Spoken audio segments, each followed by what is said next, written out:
Welcome to the Politics of Everything. I'm Amber Daines, your host and podcast producer. This is a half hour of power, a podcast dropping every week where I unpack the politics of everything, from money to motherhood, nutrition to narcissism, startups to secularism, the environment, quality, and much, much more. Our guests are seasoned in the field or topic of their choice, even if you've not heard of them yet. This is a non-partisan show. So while I love exploring varied views and get a buzz from a healthy debate of ideas, this is not a purely blue, white, green program. Please subscribe, tune in and enjoy the politics of everything. Sustainable architecture is also referred as green architecture or environmental architecture. It challenges architects to produce smart designs and use available technologies to ensure these structures generate minimal harmful effects to the ecosystem and the communities. And with the world in the midst of climate change emergency, it has a big role to play. However, it no doubt has its challenges such as costs and accessibility. To find out more about this topic, I'm in conversation today with Ninotschka Titchkosky, an architect who has more than 25 years' experience leading major architectural projects and developing innovation and research opportunities, working with architects, academics, and industry partners. She is co-CEO of BVN Architecture, where she steers the firm's research into robotics and digital fabrication. She wants to realise smarter and more creative solutions that are better for the planet, especially by using robotics, advanced technologies, and new materials. She's passionate about the role architects play in shaping our interactions, communities, and cities, and applies a whole systems thinker approach to the brief, using unique angles resulting in award-winning design. Quite interestingly, Ninotschka is also co-leading the design of one of Sydney's most famed projects of its time, Atlassian's future headquarters at Central Station. This low-carbon project will be the tallest hybrid timber building in the world of 40 stories. She's a commissioner on the Commission of the Future of Sydney CBD, which is tasked with examining changing nature of city in a post-COVID-19 world. So I warmly welcome you to the podcast, The Politics of Everything. Thanks, Amber. Thanks for having me. Podcasting remotely can be challenging, but it doesn't have to be. Since 2017, I have relied on Zencastr's all-in-one web-based solution to make the process quick and painless, the way podcasting should be. If you know me, I'm pretty obsessed with quality guests, quality content, and quality sound, and that's what Zencastr allows me to do. Not to mention, it's really easy to use, even for my guests that aren't particularly tech-savvy. There's nothing to download, they just click on the link and we start recording. Zencastr is all about making your podcasting experience easy, and with everything from local recording to automatic post-production all in the one tool, you don't have to leave your browser to get each episode done. I want you to have the same great experience that I do for all my podcasts and content needs. So I have a special offer for you. If you go to zen.ai/politics of everything and enter this promo code, you'll get 30% off in your first 3 months when you sign up to Zencastr Pro. That's ZEN.AI, politics of everything. It's now time to share your story.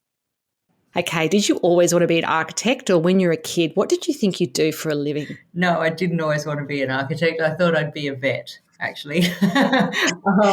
And then I think as I got a little bit older in my school years, I realised that there was something about the creative process that I really loved, and I went off and explored graphic design and then realised there wasn't maybe enough of a challenge in that from my perspective, and so I settled on architecture. So then you went and studied architecture after doing some design work, or how long was the study process before you got your first job? So 6 years, architecture, 6 years, and I basically went straight into architecture from school, and then we have the 4th year out actually of university where we're supposed to be doing practical things, but it was a year of recession at that time, and so I think I just ended up working in a whole lot of bars and very cool restaurants in London at the most. Observing some great design while serving alcohol perhaps. Exactly. I was exploring hospitality design at that point in time, but so 6 years of study, and then I got my first job sort of straight after university. So decarbonisation is a big deal at the moment. Explain to us in sort of a quite truncated way how much waste we kind of maybe don't see for people that are not part of the building process, and I guess how that contributes to climate change. At the end of the day, most of us just see a finished building. We don't necessarily see all that goes into it. Yeah. So, well, maybe there's a couple of ways to think about it. So the construction industry contributes about 40% to about 40% of the planet's overall carbon emissions, which is really quite significant. So that's almost half, which tells you that we must be doing something wrong. And in terms of waste, I suppose when we kind of analyse what that 40% is made out of, a big part of it is actually materials. And so about 30% of the carbon emissions the construction industry overall creates is related to materials. There are other things in there, obviously operational carbon, which is the cost to the planet of running the buildings. So they're really the two big ones. It's operating emissions and it's embodied carbon, which sits within all of the components that make up a project. So that can be the concrete, the steel, timber, plasterboard, skirting boards, furniture, all of those elements. So, for example, steel is obviously massively expensive, particularly at the moment with what's happening in the building industry and inflationary pressures and so forth. It's also often the clunky part of buildings, created sort of, I guess, for that construction brain versus our design brain. And when we kind of think about beautiful buildings, we don't necessarily want to see chunks of steel in them. Explaining to us a little bit about what that concern is around steel. And I guess what are the innovations? What's the solution to actually making perhaps this particular product a bit more sustainable? And I guess, does that cost more to do that, but long term is better? Like, what's the equation involved in that? Yeah, so steel contributes almost 2 tonnes of carbon dioxide for every tonne of steel that's produced. So it's quite significant. So about 7% of greenhouse, of total greenhouse gas emissions are actually a result of steel production. So one of the critical things that's happening globally at the moment is that we're trying to produce steel without fossil fuels using hydrogen. And that for sure is the way of the future. It's happening in some pockets at the moment. It's not really available in Australia. So for example, Why? Is there a reason? Because we have a very fruitful coal industry. I think at the moment they're probably, there has been some attempts to get it up and hopefully it will happen. It needs to happen here. But at the moment we can't buy green steel here in Australia. So for example, for the Atlassian project, which does have a combination of steel, concrete and timber as the primary sort of structural materials, we are buying the steel from a combination of Luxembourg and South Korea, where they produce green steel. So it's still, even buying it from overseas and shipping it to Australia is better for the planet than us using not green steel. That's fascinating. Most people wouldn't even think there was a green option for steel. So I think it's a fascinating rabbit hole to kind of go down. So For your practice, how do you define sustainable architecture? And I guess, why does it matter? I mean, I think we're all very aware that we want to, have a better footprint. We want to reduce our emissions. A lot of, buzz around greenwashing, 7-star energy ratings on buildings and products and so forth. But what's your kind of perspective on this? Okay, well, there's a couple of things, and if you don't mind, just before I go to that one, just to circle back on the steel thing, steel's not entirely evil and we will need steel. There is no alternative for in certain structural situations for us to avoid Totally. Yeah. And so that's why what we need to think about in terms of the way we build generally across projects is we need to look at all sorts of materials. We can't, there will be no silver bullet in one actual material. So even though we are using, say, more timber construction and mass timber construction, that's not going to solve the problem globally. So there's some really good work happening in terms of concrete and reducing the carbon within concrete production. And then if we can get green steel up, particularly here in Australia, but globally as being kind of the primary product. And then we've got other new materials like mass timber construction, which has been around for a long time in Europe and North America, not so much here in Australia, but it's got a lot of traction now here. And then there's other new materials like recycled plastics and things like that, which are also, or biomaterials, which are really interesting. So just from a materials perspective and how we make up projects, we've just got to continually be looking at the suite of different options. Yeah, I think that's a good perspective to have. I think that makes Yeah. sense. So going back to the question though about why is sustainability important to us, I suppose the way we think about it now is, well, fundamentally, if we're architects and we operate on the planet and we're contributing to this 40% of global carbon emissions, we have to help solve that problem. Like it would be, we must be part of the solution. So, our goal is to try and push forward on every project we do, as well as it's baked into our vision and our strategy for our business. And the way we think about it is probably more around regenerative design. And when we say regenerative design, what we really are looking at is like a whole systems approach to how we create outcomes that are better for the planet and how they bring ecology, infrastructure, and society together in a more positive and optimistic way that gives back to the planet rather than just depletes it. Yeah, that's a great summary. I think most people would understand and appreciate that, but it must seem like a big task some days. It certainly can be heady on some days, and each project is slightly different. We have some projects like Atlassian which have really strong sort of regenerative requirements baked into them. So that are sort of exemplar projects, and then we have others that are making small incremental changes. But we're always going to have those outliers, and we want those outliers because they help bring everything else along. But certainly for our practice, it's absolutely front and center. And the other part, and there's sort of three bits that make it up as well, which is, one is how we reduce what we use when we make something. The other one is how we optimize what it is that we need. And the last part is how we produce energy on site. So there's a range of different things that we can do for every project in those three areas. But reduction is sort of the base of the pyramid, if you like, and then we go optimize and produce. So, what role does, say, 3D printing play in the future of architecture? And I think about this because I had a guest on, I think about a year ago, that was looking at doing sort of sustainable building projects on a very lean budget in developing nations. It was one of his sort of, pet projects because he'd been a very successful entrepreneur in a different life. And he was looking at 3D printing, for example. Is that something that, is a part of the practice, or a little bit, or not that important? I mean, I guess a lot of people understand what 3D printing is. So is that something that you look to? Absolutely. So we've been working with 3D printing mainly using robotics, so using robotic arms, which is large-scale 3D printing, since about 2016.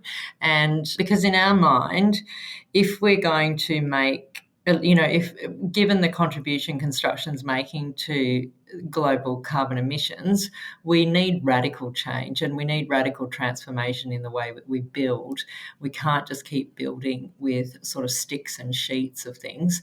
And what 3D printing offers us is a way to really think very carefully and have program from the design file all the way to the production process, exactly how much material we want to lay down and where we want to lay it down, because 3D printing happens in layers, as you know, and we can really optimize the material that we use, how much we need, where we need it, but we can also explore new kinds of materials. So, for example, we recently invented a new air diffusion system which replaces steel ductwork, and it's got 90% less embodied carbon because it's made out of recycled plastic hospital waste. And we're only able to actually use that kind of material because we're 3D printing it robotically. Amazing. That's incredible. It's just, you wouldn't have even thought of that a generation ago, really, would we? We would have dreamed of it in a sci-fi movie, but not necessarily thought it would be part of the everyday practice. You are mentioning robotics quite a lot. They obviously play a very important part in sustainable architecture. Give us an idea of the sorts of things that you are using robotics for beyond 3D printing, perhaps, that, we may not be aware of. Yeah, for sure. Well, there's a couple of other things. I mean, we've also done we've used robots to weave carbon fiber threads to make something to make structure. So again, looking at what's the smallest amount of material we can use and lay it down in a very accurate way to structurally support something. So that was a very interesting project. We also use virtual reality. So we're working in virtual reality to explore projects in very detailed ways before they're actually constructed, and that way reducing the waste of the project itself through the design process. And we've also worked with augmented reality, so looking at how we can use augmented reality to help with the site processes. So for example, you could have someone on site with an iPad who can look at a ceiling layout through either hold the iPad up and understand what it is that they need to construct before they start that process. So all of those things help us reduce the amount of time, cost, and resources that we're expending on projects, which is a huge factor in why construction is so expensive. Like it's not sustainable the way that we're building at the moment. We cannot, it's not even affordable.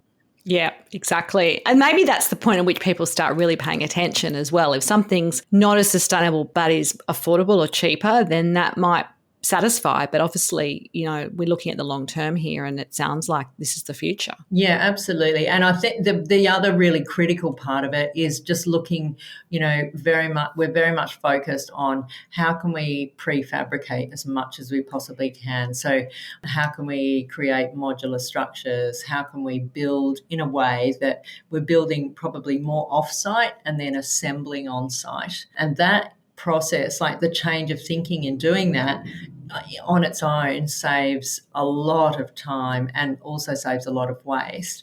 We did a large project for the Australian National University and 2 really big timber buildings there. And in using a mass timber construction approach and also very big prefabricated facade system, we reduced a site crew from about 60 people to about 10. Oh my goodness. Reduced the program time to about had about a 30% reduction on the program time. So, there's once you build like that, it's the sort of thing that you can't unsee. You don't really want to go back to doing everything in the very traditional manner.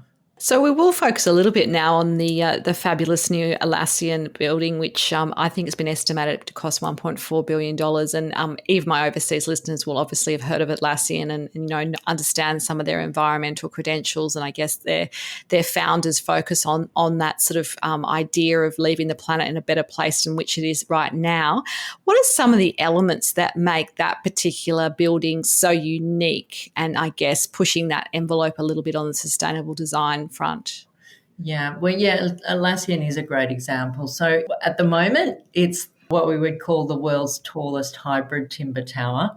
Now, by the time it's completed, it's likely that, someone else might have pipped it at the post in that regard. But that's depending how long it takes, perhaps, as well. Depending on how long it takes, but that's actually a good thing because it means that, there's more coming of a similar nature, which is really ultimately the goal. So being the tallest hybrid timber tower, that really means that it's made up, traditionally a tall commercial tower would be made up of just concrete and steel, mostly concrete in Australia.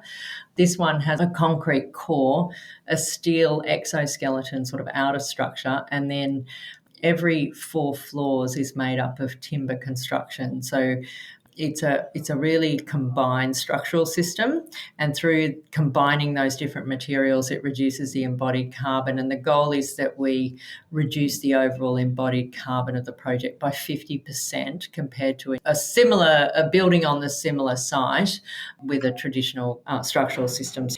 And so that's one part of the project, which is super interesting and very challenging. The other part is that it's 40 stories. It's designed primarily for Atlassian to be the main occupier, but it's also got a hotel in the first 5 floors, which is a very sort of cool budget hotel, a new offering for the YHA. And so the idea of having a sort of a mixed use development is also very interesting and one to explore for lots of projects going forward. But every 4 floors in the tower of the building has a park. And then it also That's wild. It's amazing. So you can be on level 40 and you can have access to nature, and you can also have natural ventilation. So there's 3 modes of ventilation that happens in that building. So it's not like a normal commercial building where it's a sealed glass box. There's got some parts of it which we call outdoors, which just is full fresh air.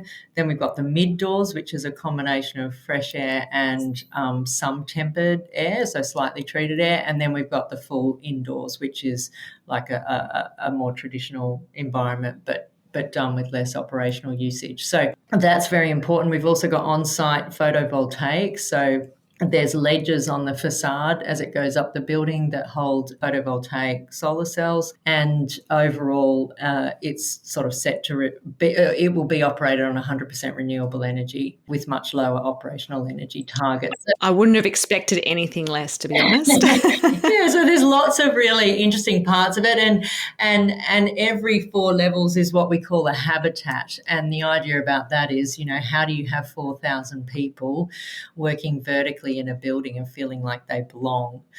So how does it socially connect people, and how does it create these sort of mini neighbourhoods up the building that create smaller communities within the bigger community of the organisation? So it's working on a whole range of different levels.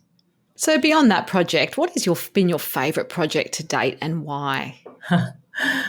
It's a really hard question to answer. It's like choosing a favourite child, maybe. I'm not sure. The one that actually resonates with me, and I suppose I hold it deep in my heart, it's a really small project, but it was one that we did for a community in Victoria called Narbathong, which, if you remember the Black Saturday fires. Oh, yes. Yeah, so Narbathong was a very small community that sat between Kinglake and Marysville, and they couldn't get traction with any of the authorities to help them rebuild the only community building they had, which was their community hall. It's quite a small community, and we came on board through Emergency Architects and actually worked with them for a couple of years. It took that long to jump through all the crazy hoops of government and everything. And we built them this really beautiful new community hall, which was all timber on the inside because they were a timber town, but it was fireproof on the outside. And, the Governor General ended up coming and opening it, and the community just were so grateful and embraced the building so much, and it just become sort of the heart of their community to help them rebuild. And it was a very rewarding project. Oh, I can imagine. That sounds incredible and life-changing, really, for people in that community, given what they had been through. Absolutely. And they were just, they were incredibly grateful. We just did it pro bono. So, we just had a very kind of lovely relationship. And we also had to, it was one of those projects that, every step of the way you weren't quite sure if it was going to happen. So the fact that, it ultimately did was really lovely. Who's been your most important mentor in life or your career, and why? I don't think I've had one. I've probably had maybe your number one, maybe 3 or 4, I would say. I think probably I would have to say Lawrence Neild. Lawrence I am co-CEO of BVN, which used to be Bly Voller Neild, and Lawrence and I met when I was actually in my final year of university. He was my professor. And in that final year, we also started co-editing some architectural journals together, and he was incredibly supportive of me. I went on to work with a couple of others and eventually circled back and kind of went and had a coffee with Lawrence and said, can I come and join Bly Voller Neild at the time? And then he said, absolutely, and, brought me in to BVN, and pretty quickly sort of was constantly mentoring me through that process. And then to the point of where he'd say things like, every good architect should carry their own drawings to a meeting. You must carry the drawings. But he was incredibly supportive. And then eventually we became business partners, and he subsequently retired. and we're still, we're still close, and I really value everything that he did for me. If we spoke again in a year's time, what would be your number one goal to have achieved and why? Whew. Yeah. Okay. So mine, I've got. It can be personal or professional here. It's a bit of a playful question. Yeah. Well, probably that I, keep my son sort of on the rails and manage to help him with his homework consistently. That'd be one. That'd be awesome. But one of the things that I would really love to have achieved in the next year is that we have fully commercialised our 3D printed recycled plastic duct system. And that's something we're working on at the moment, and it's incredibly exciting. It's getting lots of interest. But I think it's one of those things that it demonstrates how, as architects, we can create value even beyond, what we're traditionally known for. And I think that's something I'd love to achieve for us and achieve for myself, and also just show others the power of creativity. A final takeaway message for us on the politics of sustainable architecture. Just start now. Like I think everyone has to start somewhere, and I think the main thing is to start. Probably the big one for us is we're really focused on embodied carbon at the moment, and that's, I think, going to be a game changer for how we build. Absolutely. So we're watching this space and seeing what you do next, I'm sure. If you do want to connect further with my guest today or find out more about her firm, of course, there'll be some details on the show notes as always. Until next time, take care. Thank you so much. Thanks, Amber. Thanks so much for listening today. If you've enjoyed the politics of everything, I thrive on your feedback. So please add a short review and share the podcast with your network through Apple, Spotify, and all the usual suspects. I'm always on the hunt for new and diverse guests, so if you or someone you know has a fresh idea you're busting to get out there, please email me at amber@amberdanes.com and my crew will get back to you very soon.